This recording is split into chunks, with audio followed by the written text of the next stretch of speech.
y estalló el lugar. ¿Qué? ¿No? La sonoridad de un instrumento y después la forma rítmica y sonora de esa música que hago, inmediatamente reinó en el lugar. De golpe yo veía a jóvenes revoleando pulóveres, ¿no? Y saltando con esta música y bailando con esta música que no era la que escuchaban habitualmente. Y no tuve que explicar nada, simplemente nos conectamos con la música. Un lenguaje universal. Ajá. Más allá del estilo sonoro, ¿no? Porque... Pero te das cuenta que te estoy hablando del bandoneón. ¿Viste que el bandoneón, como el acordeón, por ejemplo, el bandoneón, el origen del bandoneón es que las comunidades religiosas que cantaban las canciones en los templos con órganos, enormes instrumentos, cuando salían en procesiones, no podían llevar eso. Entonces se crea el bandoneón, que tiene las flautas con el sonido pequeño, de los órganos que estaban en las iglesias, los grandes órganos. Y es un instrumento oriundo de estas regiones. Pero a América vino con los inmigrantes. Y entonces esa corriente, que es la zona donde es más potente la música que yo hago, toda esa zona del litoral argentino, aún en una buena parte del Paraguay, en el sur de Brasil y demás, lo que fuera en su momento la nación guaraní, en ese lugar resuena este instrumento porque se mezcló el pueblo con el pueblo.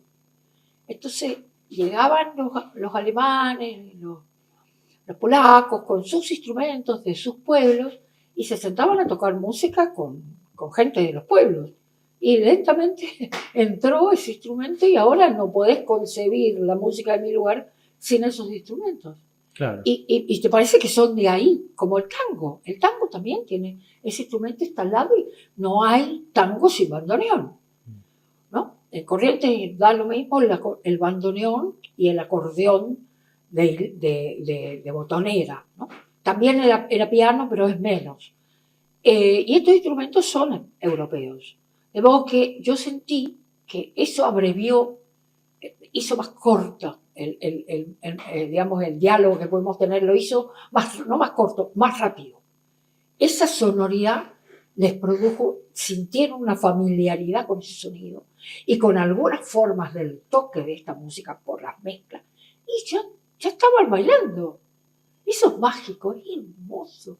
Yo estaba muy emocionada y me acuerdo que los miraba a los músicos, los 4 músicos que me acompañaban, me acompañaron a tantas giras, y ellos estaban también tremendamente conmocionados, movilizados por esto que pasaba. Claro. Vos eras jovencita todavía, eras joven, ¿o no? Tenías 30 y pico de años, ¿no? Sí, por ahí. Sí. Bueno, sí. No eras tan joven ya. No, yo ya vine acá, claro, yo fui conocida a nivel nacional a partir del año 84, ya en democracia. Yo vine en plena dictadura acá, yo vine en el 79 y fui conocida en el 84 a nivel nacional. Y cuando pasó eso, yo tenía 32 años. Y a partir de eso, que empezó mi música a conocerse en todo el país, yo empecé a hacer mis giras afuera también. ¿Y cómo viste ese tramo pequeño que estuviste acá de dictadura? ¿Cómo fue la situación o qué te tocó atravesar a vos en lo personal? Y por eso te decía que primero Buenos Aires me aturdía.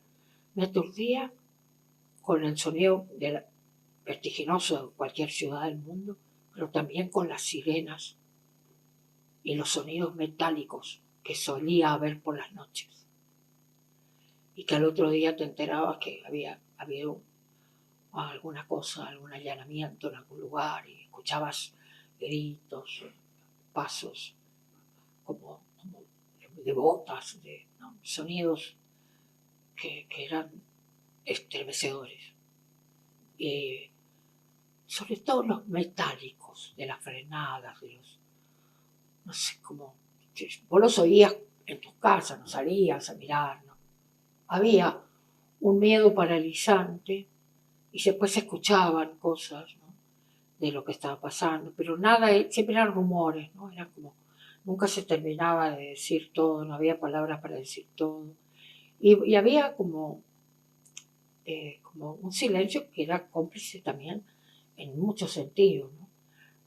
Como yo no era una artista conocida, a mí me pasó que yo cantaba en recitales que me organizaban amigos que fui conociendo a lo largo de mi vida en las casas de las personas, que invitaban a su vez a otras para que me vengan a escuchar. Entonces era como una cadena solidaria, impresionante. ¿Y quiénes participaban? ¿Había mucha gente conocida? Yo estaba muy vinculada al movimiento poético de la poesía en Buenos Aires, porque estaba muy vinculada a la poesía, porque en Corrientes pertenecí también a grupos de poetas y músicos. Inclusive teníamos un movimiento que se llamaba de la canción nueva correntina, donde había poetas y músicos, digamos como en espejo o como contrapartida al famoso movimiento nuevo cancionero que inauguraron, que crearon Armando Tejada Gómez, Mercedes Sosa, Matus, Oscar Matus, que era el compañero de Mercedes, el papá de Fabián, su hijo. Bueno, y tantísimos escritores y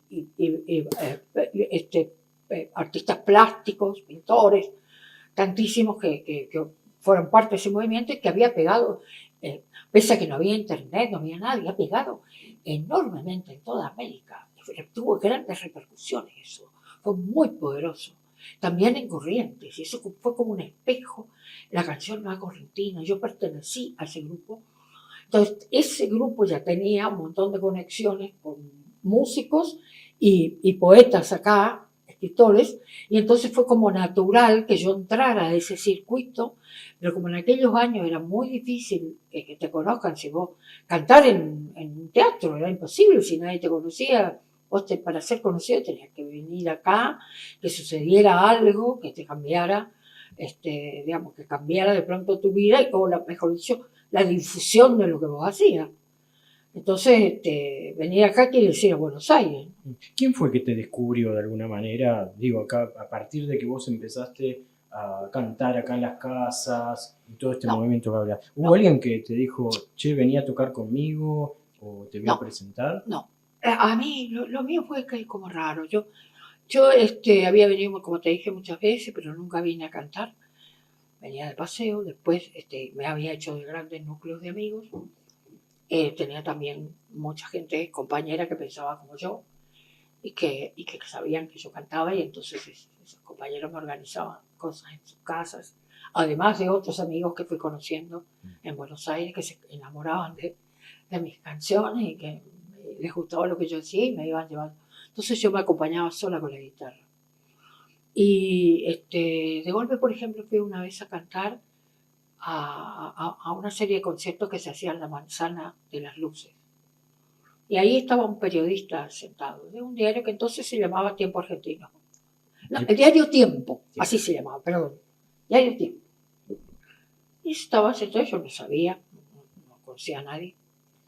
Me hizo una crítica formidable, pero formidable, de mi trabajo en el diario.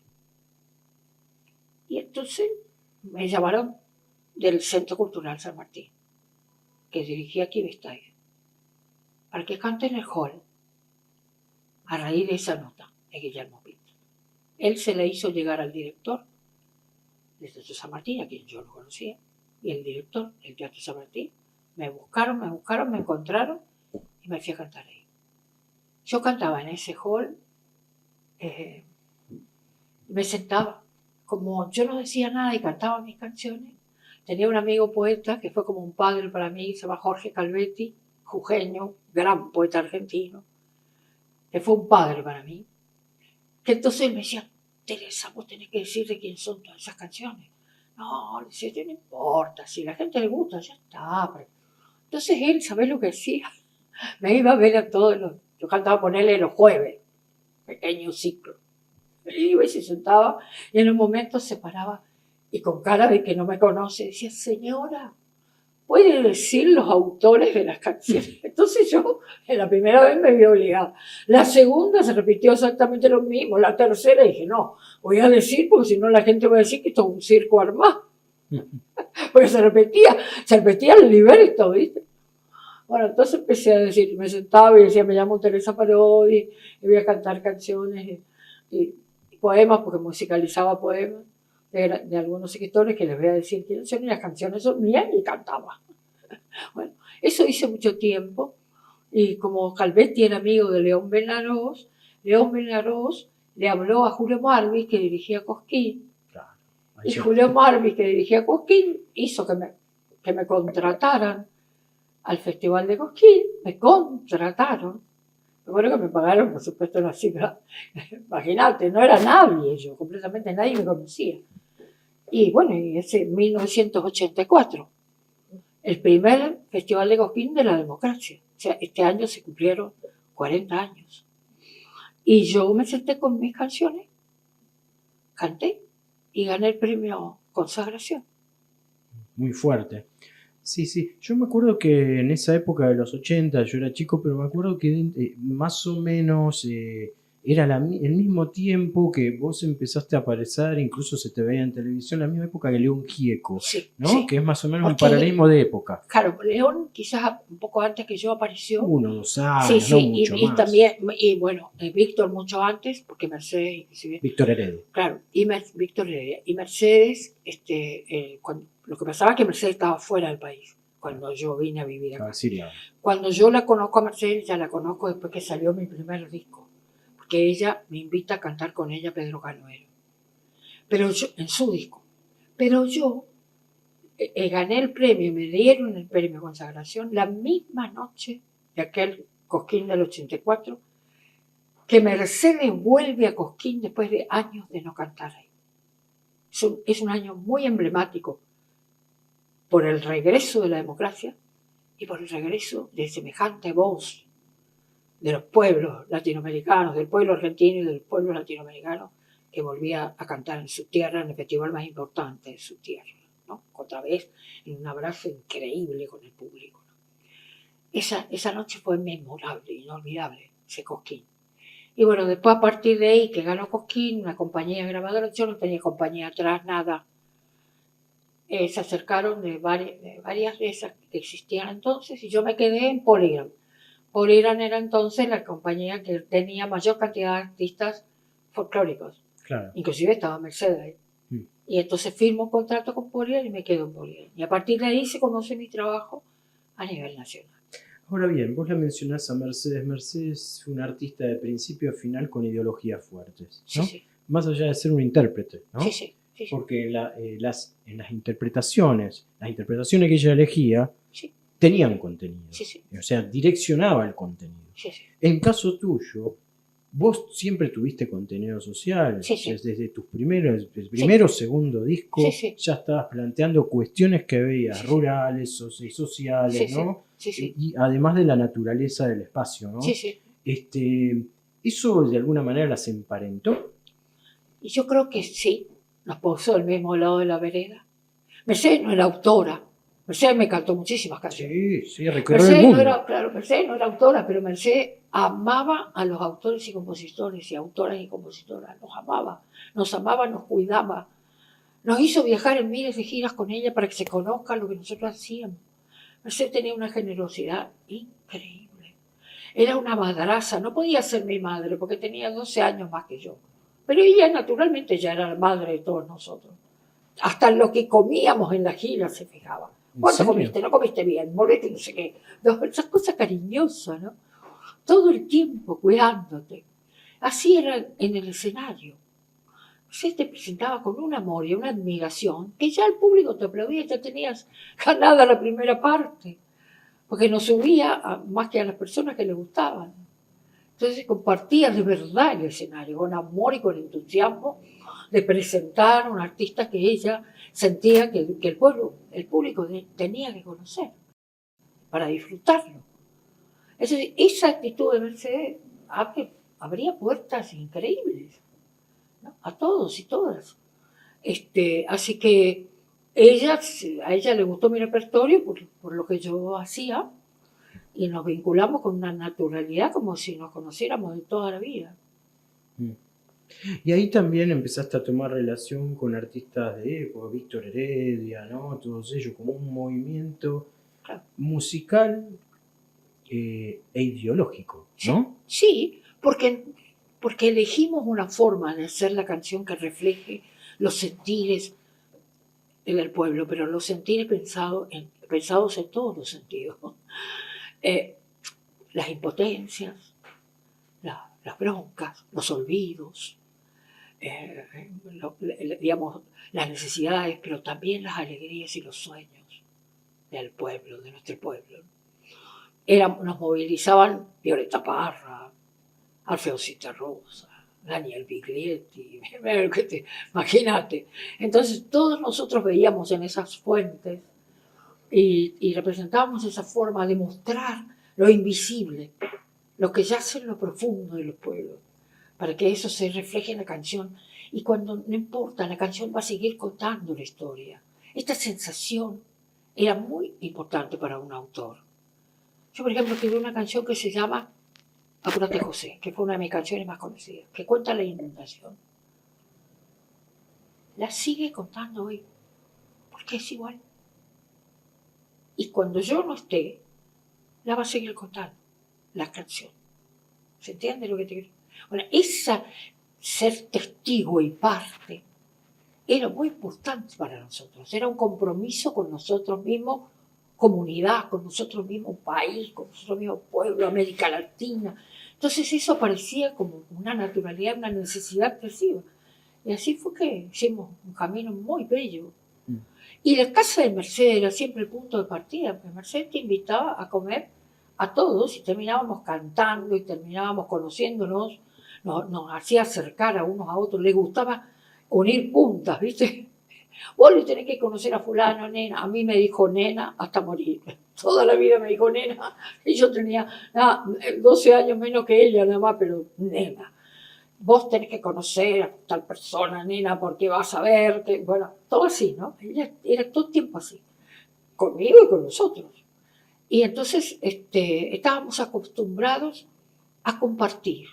Ella nos enseñó mucho a compartir. Qué hermoso que era eso. Qué hermoso. Con cuánta naturalidad compartíamos la música, los escenarios, la vida, los pensamientos, las luchas. Claro, claro. Después pasaron los 80, la primavera Sí, alfonsinista, sí, después vinieron los 90 que fueron muy duros, ¿no? sí, Y que vos de alguna manera hiciste como un paréntesis, sí, ¿no? De tanta popularidad en los 80, sí, elegiste un perfil un poco más bajo, puede sí, ser. sí, ¿A elegí. razón de qué? ¿A razón de época? ¿O te sentías inquieta por la situación social de los 90, política, social, económica? ¿Por qué adoptaste esa posición? Porque sentí que se estaba banalizando mucho la forma de hacer la música. Los festivales siempre reflejaron los movimientos naturales musicales que había en todo el país. Creo que tenían ese sentido, ¿no? Ponele, se inventó la industria de los festivales.